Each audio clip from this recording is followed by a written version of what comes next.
আল্লাহ রাসূল বলেন, ওয়া ইন্নাল আবদাল কাফিরা ইযা কানা ফি ইনকিতাইন মিনাদ দুনিয়া ওয়া ইকবালিন ইলাল আখিরাহ।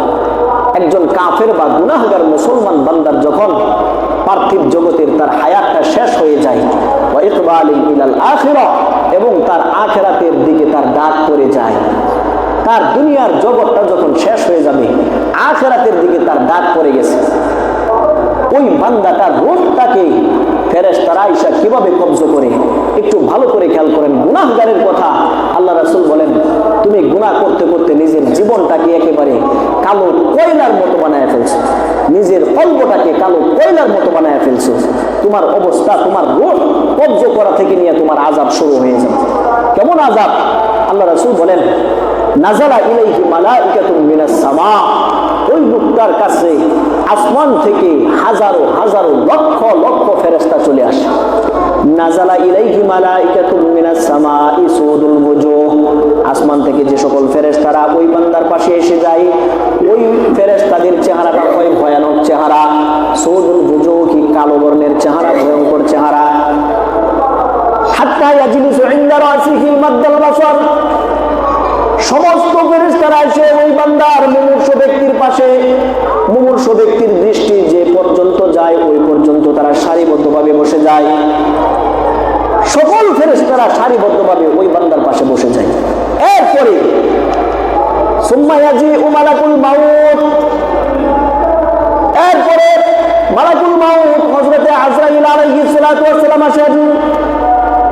হাত্তা ইয়াজলিসা ইনদা রাসিহি, মালাকুল মাউত এসে ওই বান্দার মাথার পাশে বসে, মুমূর্ষু ব্যক্তির মাথার পাশে বসে। কথাগুলো একটু ভালো করে খেয়াল করেন।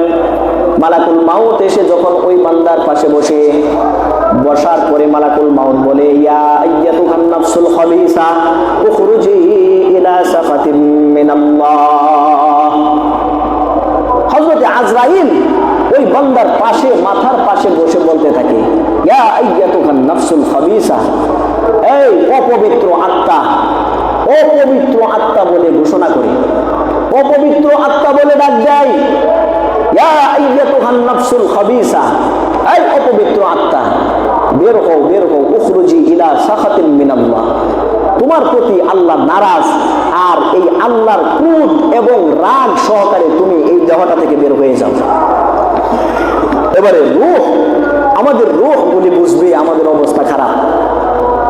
আজরাইলের এই কথা সাথে সাথে রূহ মেনে নিবে না, সে আমাদের অঙ্গ প্রত্যঙ্গের বিভিন্ন স্থানে দৌড়াদৌড়ি করতে থাকবে।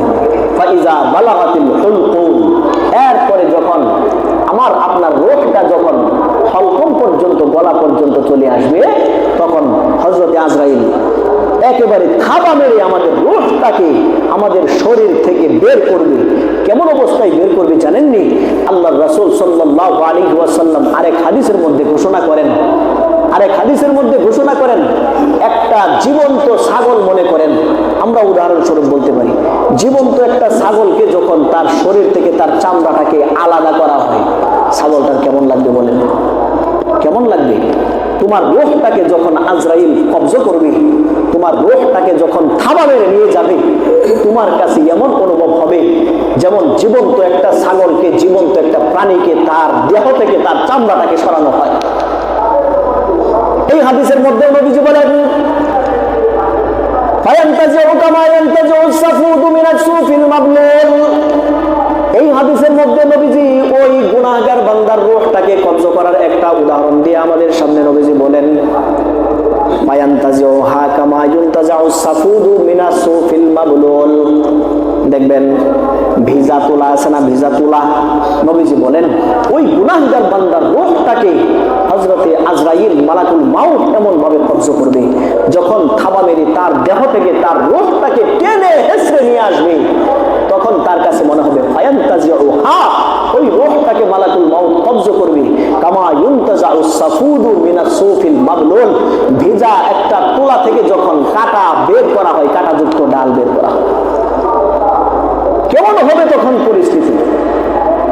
এরপরে সমস্ত ফেরেশতারা গুনাহগার বান্দার এই রূহটাকে নিয়ে তারা কি করবে?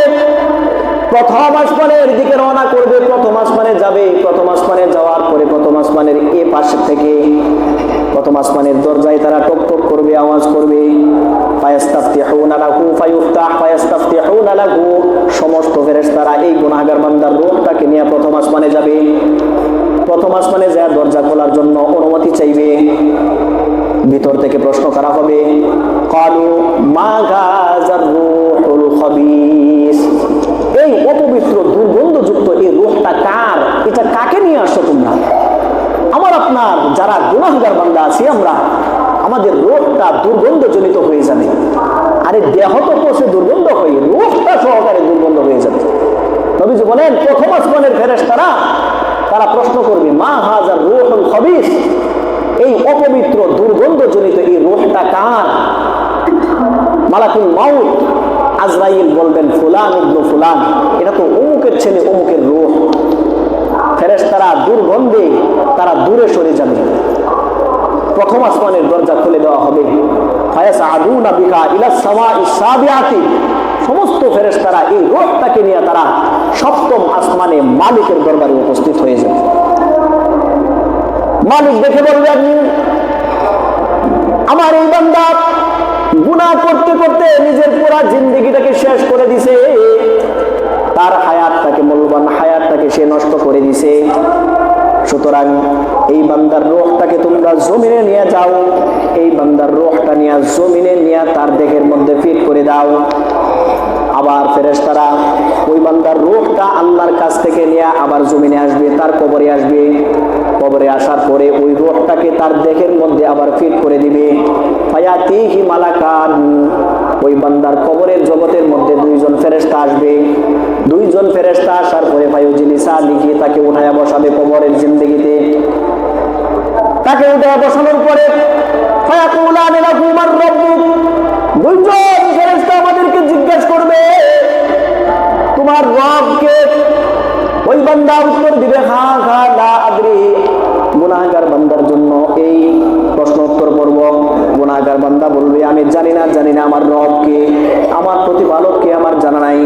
দ্বিতীয়ত ফেরেশতারা আবার প্রশ্ন করবে ওমা দীনুকা, তোমার ধর্ম কি? সে আবার বলবে হা হা লা আদরি, আমার জানা নাই। তৃতীয়ত আবার প্রশ্ন করবে ওমান হাযার রাজুল আল্লাযী বুইসা ফীকুম, ওই যে লোকটাকে যাকে তোমাদের কাছে প্রেরণ করা হয়েছিল। গুনাহগার বান্দা আবার উত্তর দিবে হা হা লা আদরি, আফসোস আমার জানা নাই এই লোকটাকে। ফায়ুনাদি মুনাদিন মিনাস সামা, আসমান থেকে একজন আহ্বানকারী আহ্বান করবে আন কাযাবা আবদি, এই বান্দাটা মিথ্যা বলেছে।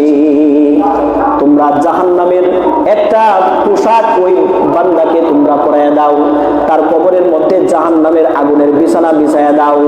ওয়াফতাহু লাহু বাবান ইলান নার, তার কবর থেকে জাহান্নাম পর্যন্ত একটা সুড়ঙ্গ রাস্তা খুলে দাও। নাউযুবিল্লাহি মিন যালিক।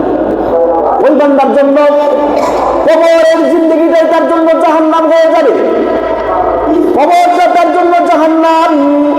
শুধুমাত্র তাই না, আরেক হাদিসের মধ্যে নবীজি বলেন ফায়াতিহি, একজন ফেরেশতা তার কাছে আসবে, মাহু মিত্রাকাতুম মিন হাদিদিন, তার কাছে লোহার একটা হাতুড়ি থাকবে। লোহার একটা হাতুড়ি নিয়ে তার কবরটা জাহান্নাম কিন্তু আগে থেকেই হয়ে রয়েছে। আরেকজন ফেরেশতা তার কাছে আসবে, যে ফেরেশতা থাকবে নীল চক্ষু বিশিষ্ট, কালো চেহারার, ভয়ানক চেহারার অধিকারী এমন একজন ফেরেশতা তার কাছে আসবে। নবীজি বলেন ওই ফেরেশতা হবে অন্ধ, ওই ফেরেশতা হবে বোবা, ওই ফেরেশতা হবে বধির। এমন একজন ফেরেশতাকে ওই বান্দার জন্য নিযুক্ত করা হবে। প্রশ্ন থেকে হুজুর অন্ধ, বোবা এবং বধির কেন?